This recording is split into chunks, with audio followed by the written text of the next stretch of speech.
I've sorted out some of the technical issues. That was fun. Certainly living my dream of this strange little journey I'm on.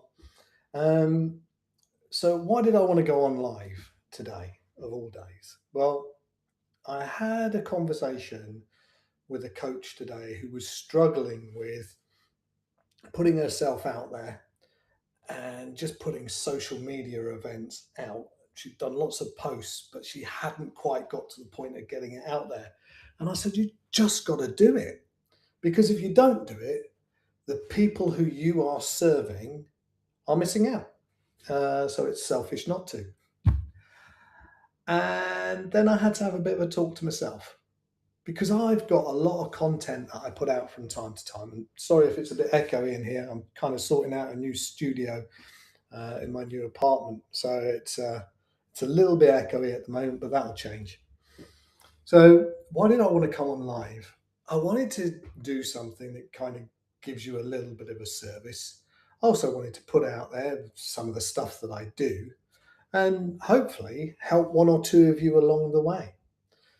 So one of the things I wanted to do was today I was going to talk to you about one of the things I talk to many of my clients about, which is predominantly around the fact that we've all got a kind of unlimited potential, really.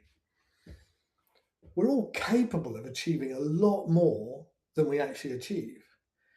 Yes, we can be successful, but the question is, are we reaching our full potential? Are we stuck in a rut? Have we been stuck in a rut for years? Has things been changing all around us? And have we suddenly got to the point where what worked for us previously is no longer working for us? And I'm sorry, I haven't sorted out really what I was going to present today because I made the decision a couple of hours ago that I was just going to go online and talk to you about some stuff. But this thing about our results not reaching our full potential, I've got the ingredients that I've developed throughout my life that I think work. They worked for me. And incrementally, every job I've ever had has been the best job I've ever had. Seriously, apart from two jobs. I had two jobs when I was in the police that I really didn't enjoy. Uh, and I got out of those two jobs as quickly as I could. One was 9 months, one was a year. And once I'd got out of them, all of that sort of draining stopped. And 80% of everything I've ever done has been energizing for me. So, what am I coming at with my three ingredients? Well, Simon Sinek often talks about people don't buy what you do, they buy why you do it. And what I've worked out is it's not just about buying why you do it, you've got to buy into why you do it. Because if you're not doing something that aligns with your why at a deep level, you're not going to be doing it very well. Think for a moment about a time when you were doing something you really didn't want to do. You had to do it, but you really didn't want to do it. Speak honestly to yourself. Did you really give it everything? Did you really deliver everything you could have delivered on that? Did you give it 100%, 100% of the time?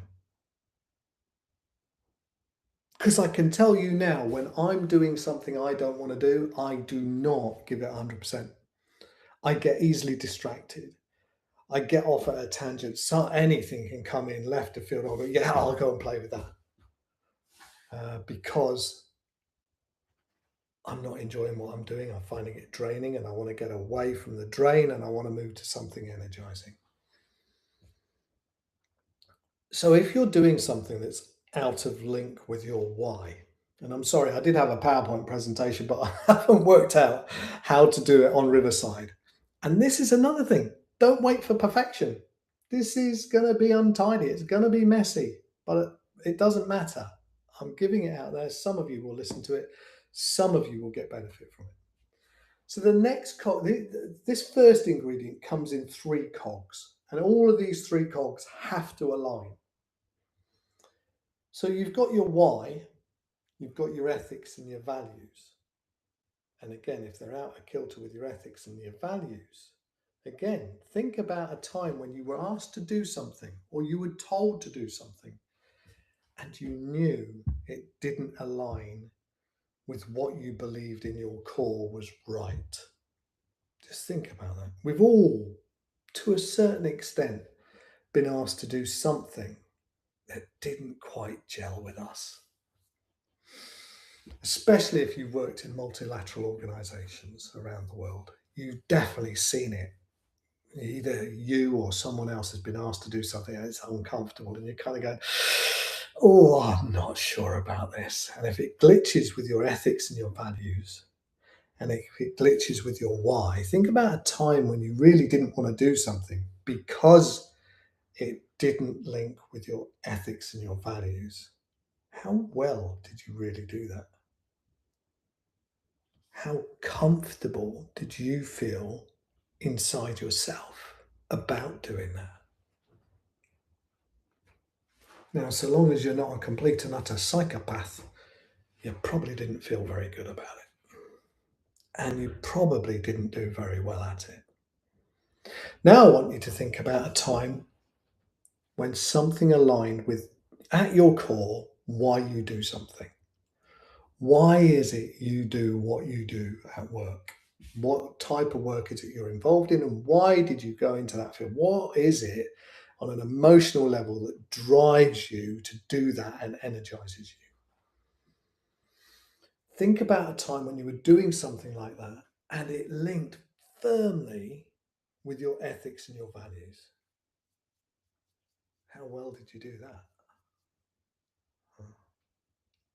I'm betting a majority of you achieved really high in that particular element. You probably felt really good about what you did, how you contributed to the success.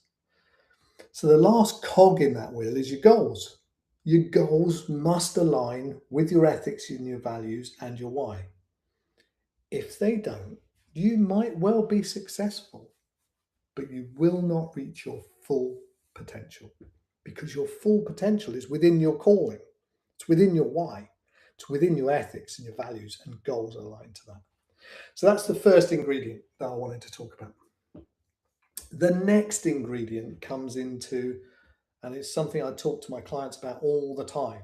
It's taking, and this is one for me, uncomfortable, consistent, and focused action. Why is it uncomfortable? It's not uncomfortable for me because I'm talking. Anyone who knows me knows I quite enjoy giving my knowledge, etc. And I don't mind public speaking.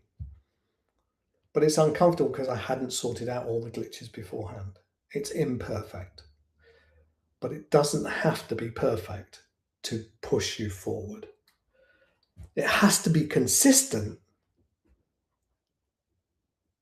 and it has to be focused. And what I mean by that is, if you think about a time when you've consistently done something over and over and over again, and you focused on it towards your goals that were in line with your why and your ethics and your values, you probably achieved okay. But you didn't push the boundaries because it wasn't uncomfortable. So it's got to be uncomfortable to actually push further than just delivery. It's got to go beyond that.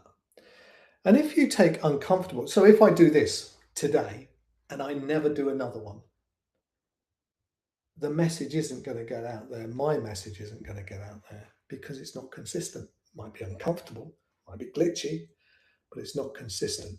Still focused, but not consistent.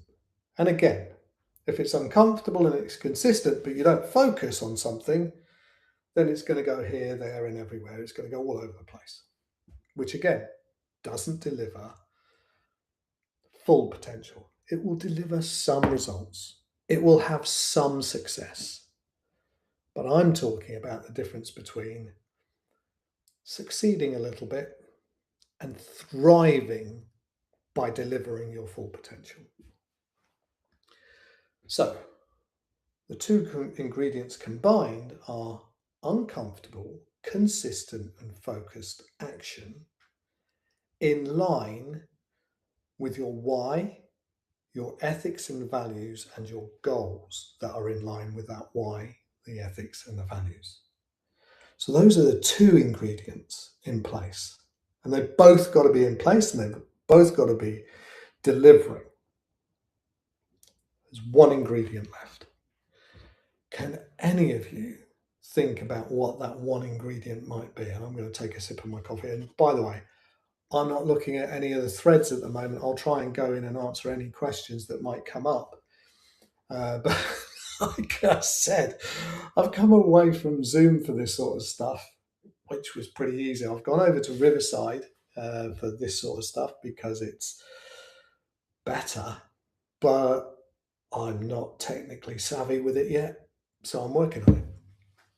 So anyway, I want you to think a little bit. I want you to come up with a third ingredient while I take a sip of my coffee.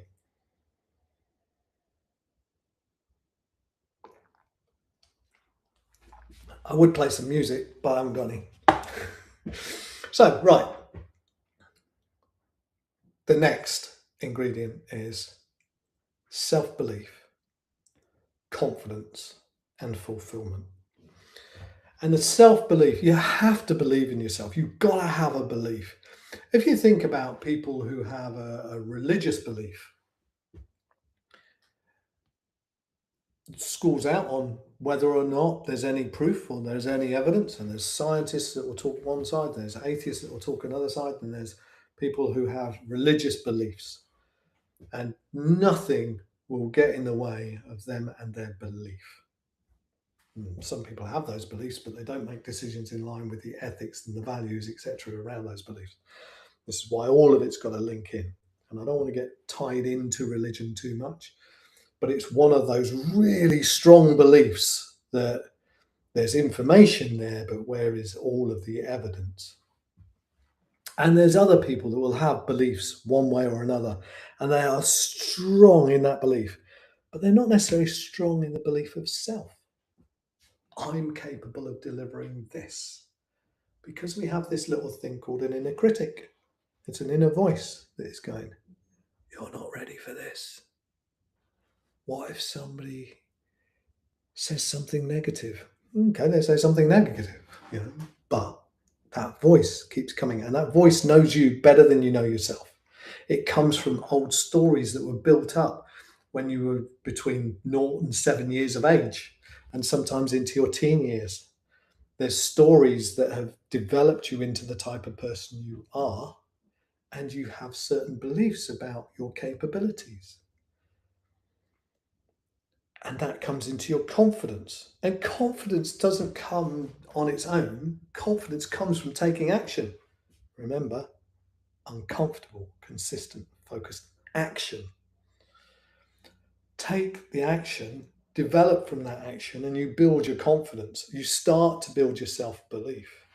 But what keeps you going? What keeps you going? Charles Duhigg did a lot of work on the power of habits, and James Clear followed it up with atomic habits. And there's a lot of work in there around, you see a trigger, you have a response, you take an action, you get a reward. Now, the reward for me, when I was going through all of this, what I worked out, the reward for me was fulfillment from what I'd done. And it kept me going. Trust me, you don't work in security and justice sector reform in Afghanistan and Kosovo and the Western Balkans without having some fulfillment in it, because it's hard work. And I'm sure much of the work that you're doing is hard work. So you've got to have that self-belief. You've got to have that confidence, and you've got to have that feeling of fulfillment, because that fulfillment takes you round to the next trigger. And with that, you can start to habit stack this cycle of everything being, your goals being in line with your why, your ethics and your values. You taking that uncomfortable, consistent and focused action towards your goals that are in line with your why and your ethics and values, with self-belief, confidence, and when you deliver, you feel fulfilled, so you want to do it again. That's how you reach your full potential. Now, tomorrow, or the next time I do this, I'm going to try and do it tomorrow, but I've had a bit of a curveball come in. I'm doing something with my partner, and I've got to head off to London to do something administrative there, which means I might not be able to do this live, but I'm going to try. And I'm going to try and work out some of the glitches. So when it comes to that, when I come to do my next live, I will talk about the system I've come up with that identifies how I didn't know I was doing it at the time, but incrementally, I have had the best job I've ever had. And now I am in the best job I've ever had. I help people achieve their dreams. Oh, what can be better than that? And the people that I help are the people who are working on sustainable development goals in some way, shape, or form. They're helping other people in some way, shape, or form. And I love that. I love the fact that what I deliver to my clients goes on to help tens of thousands of other people around the world, which is fantastic. It's phenomenal. Anyway, less about me, more about you. Please feel free to send me your questions. If you want me to do a live about a particular subject around career orientation, multilateral organizations, working internationally, some of the geopolitics stuff, I'm not going to get political, but I don't mind talking about some analysis if it comes up.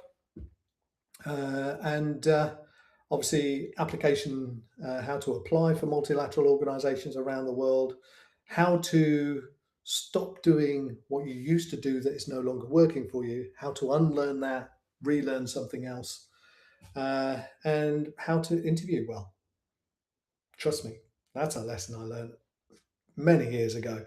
And it's one that I impart on some of my clients. Some of my clients include Assistant Secretary General level, A5 level in NATO, some people working in the World Health Organization. So, yeah, have some successes with people like that because I impart the knowledge that I learn with getting it right and getting it wrong. One of these days, I'll talk to you about one of my howlers. Have a look on my YouTube channel, it's already out there. And until I see you again, or you see me again, because I can't see you at the moment, have a great day and have a great week and keep living your dream.